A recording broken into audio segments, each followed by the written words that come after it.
A paz do Senhor. Graças a Deus, mais uma vez nós estamos reunidos em nome do Pai, em nome do Filho e em nome do Espírito Santo. Amém. Estamos continuando o nosso estudo sobre o credo niceno-constantinopolitano. Estamos estudando agora a cristologia, sobre Cristo. É claro que tudo é Cristo, mas nós nos detivemos nas últimas aulas a estudar mais a pessoa de Cristo, na sua humanidade e divindade. Jesus todo homem e todo Deus. Isso é maravilhoso, né? Um mistério de fé nos revelado. O próprio Senhor nos mostrou quem Ele era. Então, na nossa última aula, nós estamos estudando paixão, morte e ressurreição de Jesus. Então, nós vimos que João Batista, que era seu primo, 6 meses mais velho do que Jesus, João veio e foi escolhido por Deus desde o ventre de Isabel e Zacarias, pais de João Batista. Ele já foi ungido pelo Espírito Santo. Por causa de Jesus, ele já foi batizado no Espírito Santo, no ventre de Isabel, nasce cheio do Espírito Santo por causa da missão que ele tinha para exercer, que seria preparar os caminhos do Senhor, preparar a entrada, a manifestação da vida pública de Jesus aqui neste nosso planeta chamado Terra. Aí Jesus... O que nós aprendemos na nossa última aula? Lemos João capítulo 1. Eu vou até ler alguns versículos para que você se recorde do que nós estávamos estudando. O que João Batista fala quando vê Jesus? Porque nós sabemos pela tradição que eles não cresceram juntos. Eles, João Batista, como os pais já eram velhos, faleceram logo. E João Batista foi criado pelos monges essênios nos desertos. E Jesus foi criado em Nazaré, junto com a Santíssima Virgem São José. E aí eles não se viram mais. Mas acontece que João Batista começa a sua vida pública batizando no Rio Jordão, fazendo algo que Israel também nunca tinha visto. Porque como nós estudamos, o que te tornava membro do povo de Israel era a circuncisão, que era o sinal da aliança de Deus com o povo. Então João chega batizando nas águas em sinal de arrependimento, não é? Era já uma sombra do que viria a ser o sacramento do batismo. E Jesus, claro, João conhecido, Jesus sabia quem era João, aí Jesus vai a ele para ser batizado. Por isso que Jesus fala, eu não vim para abolir o Velho Testamento, eu vim para levar tudo à perfeição. Então João Batista, nós sabemos, ele é o encontro do Velho e do Novo Testamento. Por isso que ele é chamado do último dos profetas. Então, ele anunciando que viria o Messias, que o Messias tão prometido nas Escrituras já estava aqui, ele estava anunciando, estou preparando os caminhos do Senhor, eu estou abrindo os caminhos para que o grande Senhor venha. E Jesus foi a ele, e por pura revelação do Espírito Santo, João vê Jesus que vem a ele. Imagina, eles não se conheciam, o Espírito revelou aquele é Jesus. Ele é o teu Senhor.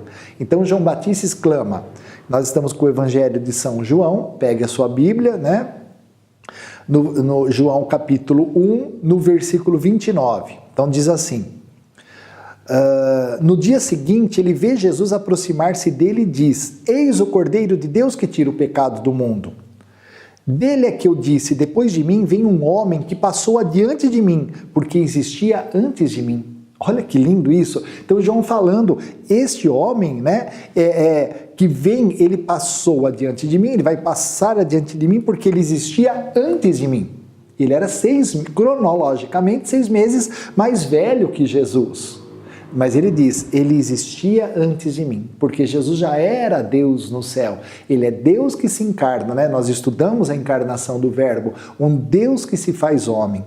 E antes de ele anunciar que Jesus era o Cordeiro de Deus que tira, o único que poderia tirar o pecado do mundo, guardem bem isso, ele disse assim, eu batizo com água, no meio de vós está alguém que não conheceis, aquele que vem depois de mim, do qual não sou digno de desatar a correia da sua sandália. Então aqui João estava dizendo o quê? Como profeta, como o encontro de Velho e Novo Testamento. essas palavras, né? Eu não sou digno de desatar as suas sandálias. O que era isso? Era a lei do levirato, como nós falamos no nosso último encontro. O que acontecia nessa lei? Para que fique bem gravado isso, para que nós não precisamos procurar mais nada, nós já encontramos Jesus. A mulher e a criança não tinham valor nenhum em Israel. Elas eram apenas servas, como escravas, entendeu? Elas não tinham valor, não tinham, né? Eram assim que as mulheres eram tratadas no Velho Testamento. Então, quando uma mulher se casava, ela orava muito a Deus porque ela precisava de um filho homem. Ela podia ter 7 filhas mulheres, 10 filhas mulheres, mas ela precisava de um homem. Por quê? Porque na falta do seu marido, o proprietário de todos os bens, do nome da família, era do homem. Não ficava para mulher nenhuma. Todos os bens, quando o marido falecia, não era nem dela nem das filhas, era dele, desse filho que teria que ter. Quando não tinha, o que acontecia? A mulher ficava viúva.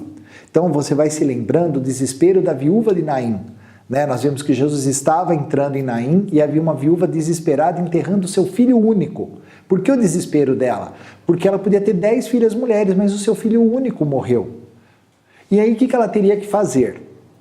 Ela teria que pegar, pela lei do levirato, correr até o parente mais próximo do marido e implorar a este homem que casasse com ela. E casando com ela, ele seria herdeiro dos bens que o marido deixou, da casa e de tudo mais. Se ele se recusasse, o que ela teria que fazer? Ela tinha que tirar a sandália do pé dele e correr até o próximo parente mais próximo, o próximo homem. E implorar para ela, olha, o fulano não quis, pelo amor de Deus, casa comigo, senão vou virar escrava, vão tomar tudo que é meu. Se ele não quisesse, ela tinha que tirar a sandália desse e também correr atrás de outro, desesperada, não é?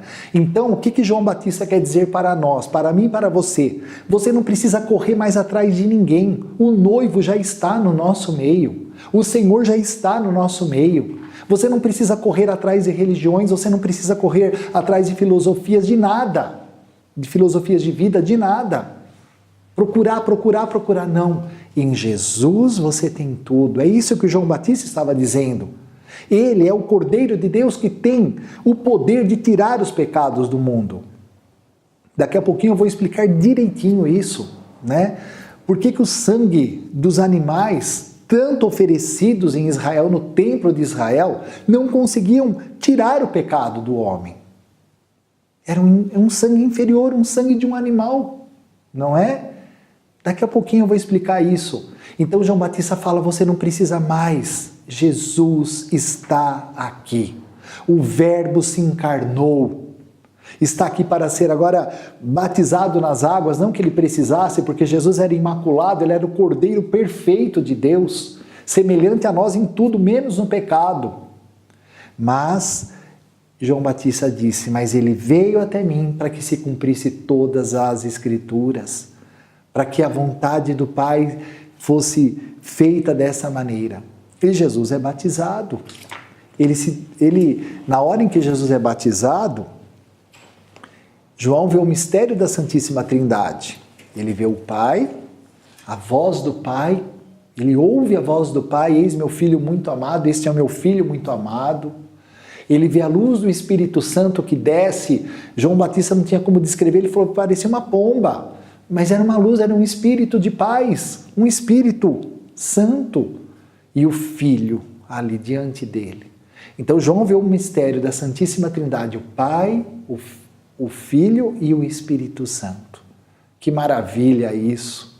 Então nós somos cristãos, a nossa igreja adora Jesus, junto com o Pai e o Espírito Santo. O mistério da Santíssima Trindade que nos é revelado, senão não saberíamos. Não saberíamos. Então, agora eu quero te convidar a pegar o Catecismo da Igreja Católica, né? Eu estou com o meu aqui, você pega o seu. E o que o magistério da Igreja vai nos ensinando, né? Sobre o ministério de Jesus, todo o significado da sua paixão, morte e ressurreição. E estudaremos também a ascensão de Cristo, a sua coroação na glória e daqui a pouquinho a volta de Jesus nesse nosso planeta. Então, Jesus é batizado, vai para o deserto, ali ele é tentado pelo demônio, como nós sabemos, foi tentado em todas as fraquezas humanas e ele venceu a Satanás, né, em todas as tentações, usando a palavra de Deus. Por isso que eu e você, nós precisamos conhecer a Bíblia, a palavra de Deus, você precisa conhecer. Por isso que estamos aqui estudando. E futuramente estudaremos também a Bíblia. Você precisa ler a Bíblia, você precisa conhecer a palavra de Deus. Porque em cada tentação, Jesus respondeu a Lúcifer com uma passagem da Escritura, não é?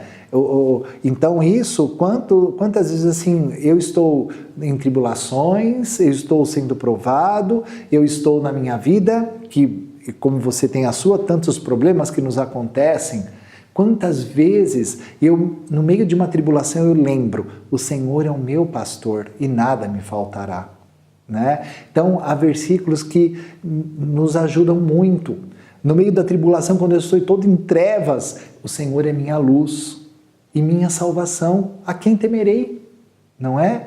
Quando muita gente me ataca, faz fofoca, vem com ciúmes, vem com tanta coisa, eu lembro do Salmo 90, 91, né? O Espírito do Senhor repousa sobre mim, os meus inimigos não prevalecerão, cairão 1000 à minha direita, 10.000 à minha esquerda, não serei abalado, porque o Espírito Santo nos fortalece e nos guia. Então a palavra de Deus nos ajuda muito quando nós conhecemos a palavra de Deus, quando nós lemos a palavra de Deus. Então Jesus, depois que foi tentado pelo demônio, né, uma outra hora estudaremos as tentações, as respostas de Jesus. Como já estudamos sobre os santos anjos, você viu a realidade do demônio. Como é uma realidade a presença do espírito maligno, né? Se você perdeu essas aulas, vá lá nas nossas aulas anteriores e veja a angelologia, que estudamos o Criador das coisas visíveis e invisíveis, falamos tudo ali sobre os anjos, né? Não tudo, claro, porque aqui nós estamos pincelando muita coisa, mas para que os católicos tenham um conhecimento do que a igreja nos ensina, não é? Então, essa presença maligna que sempre quer nos atrapalhar, que sempre quer nos derrotar. Bom, aí Jesus, depois da tentação, ele se expõe para Israel. Ele chega pregando o evangelho, ele chega fundando a igreja, como nós já estudamos sobre isso, né? Lá no ciclo Igreja, nas primeiras aulas da Escola da Fé, há tudo explicado ali, como nasce a igreja, como surge a igreja, né? E tudo mais. Então Jesus começa a pregar o evangelho, fundar a igreja, o seu ministério se expande e ele sabia que em determinado momento ele era o cordeiro preparado por Deus para pagar o preço do nosso pecado, o preço do pecado da humanidade. Então aqui no Catecismo, eu quero abrir com você no parágrafo 610. Então diz assim o subtítulo, né, no Catecismo. Para você que está chegando hoje, eu quero explicar. O Catecismo é o Sagrado Magistério da Igreja nos ensinando. Sagrado Magistério, magistério, o professorado, né? A nossa igreja está sendo educada pelo Espírito Santo há 2000 anos, não é? Então nós passamos pela igreja apostólica, pela igreja primitiva, pela igreja dos santos padres, a patrística, passamos toda a Idade Média com seus doutores místicos, né? E chegamos, quantos concílios na igreja, quanto, né, que foi o magistério, a igreja foi colhendo as revelações do Espírito Santo e ultimamente, né, João Paulo II, hoje santo, que foi o nosso Papa, ele mandou que se formulasse o novo catecismo da igreja. Olha a grossura desse livro, né? Precisamos conhecer a doutrina.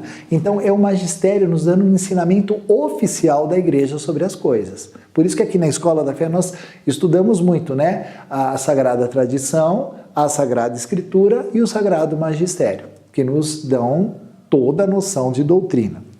Então aqui no parágrafo 610, diz assim no subtítulo: Na ceia, Jesus antecipou a oferta livre da sua vida.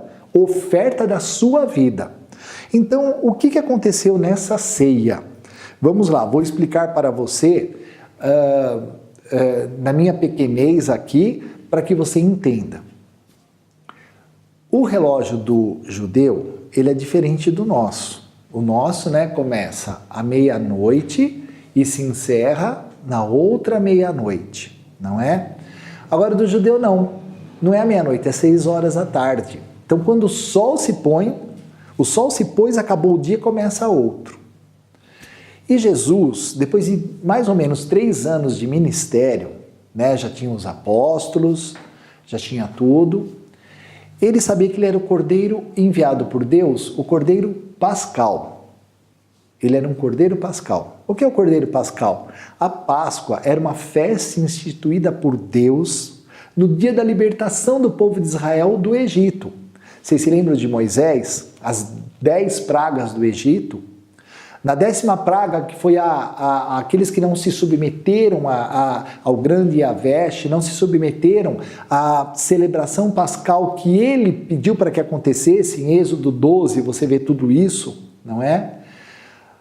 Naquela ceia pascal, Deus disse para Moisés, haverá um cordeiro, vocês vão pegar esse cordeiro, macho, sem defeito, vão assá-lo e vão comê-lo nesta noite. O sangue do cordeiro vocês vão passar nas ombreiras, nos batentes da porta, da janela, e quando o anjo exterminador passar pelo Egito, os que estiverem ali celebrando a Páscoa não sofrerão dano algum. E foi isso que aconteceu.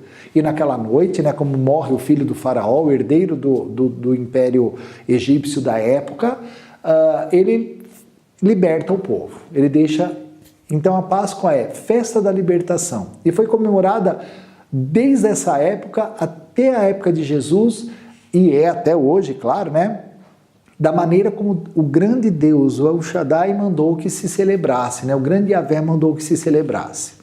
E Jesus, como judeu que era, todos os apóstolos eram judeus, eles naquele ano, em que Jesus escolheu, depois de 3 anos mais ou menos de ministério, ele falou, chegou o momento de eu oferecer a minha vida em resgate do ser humano. Ele sabia que ele tinha condições, que ele era todo homem e todo Deus. E naquela noite, o que acontece? Era uma quinta-feira santa. Não, santa não, agora é quinta-feira santa, na época era uma quinta-feira. Naquele ano, a festa da Páscoa seria comemorada no sábado, que era sempre no dia 14 de Nissan. Então não importasse o dia da semana que caísse, dia 14 de Nissan, era celebrada a Páscoa.